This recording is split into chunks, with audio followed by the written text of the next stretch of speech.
College athletes generate so much revenue for their city, state, and school. Every single college athlete doesn't even make a single dollar from their service. Instead, student athletes usually get about $1,500 a month due to their financial aid agreement, and they in reality should be getting paid a lot more from all the sales.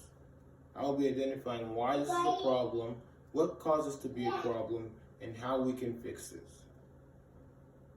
The main problem with this is that they're generating so much money to the school and they're not getting paid for it.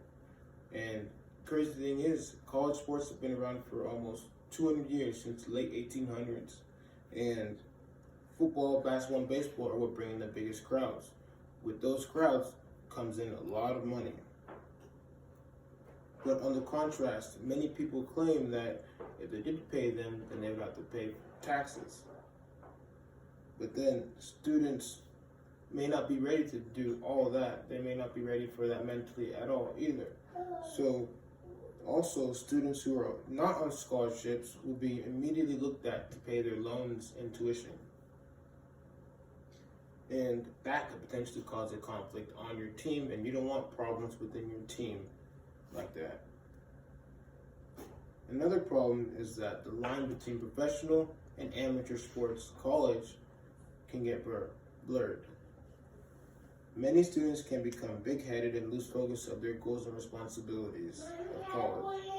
And also, college students are barely even out of high school. Freshmen and sophomores are 1 to 2 years out of high school, and therefore they aren't even mature enough to handle that large amount of money. Some don't see it, but with all that money comes a lot of responsibility as well.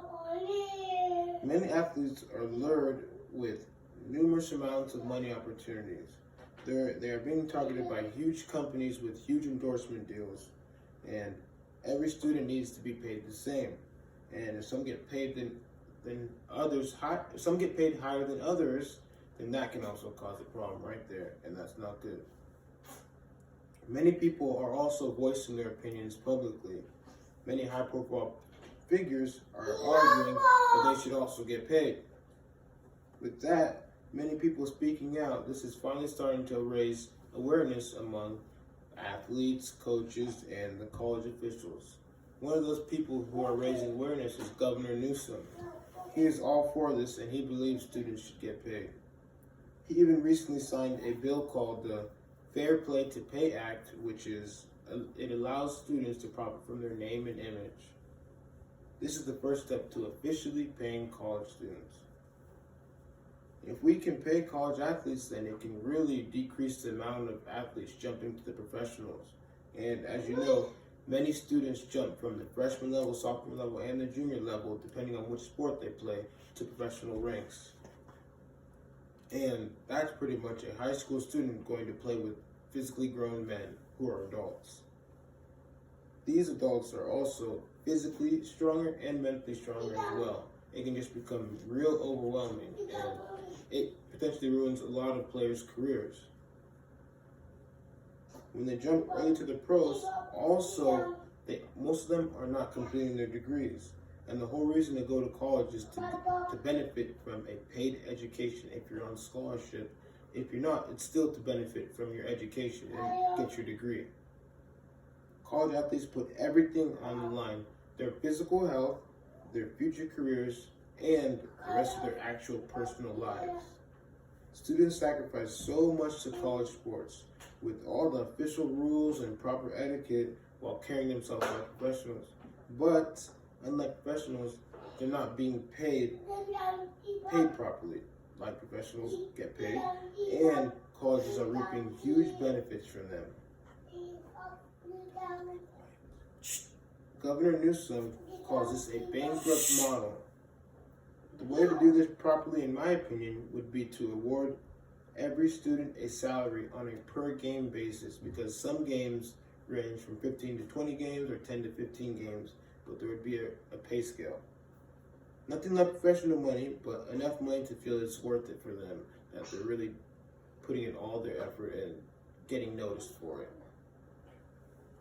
Depending how long the season is, for 10 to 15 games, I would suggest maybe about $7,000 per game.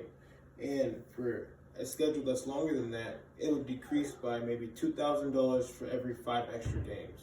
So that would be $5,000 for a 15 to 20 game season, and $7,000 for a game for a 10 to 15 game season. So that ends up being, at the end of the season, it ends up ranging from about $75,000 to $120,000, which I think is suitable for a college athlete.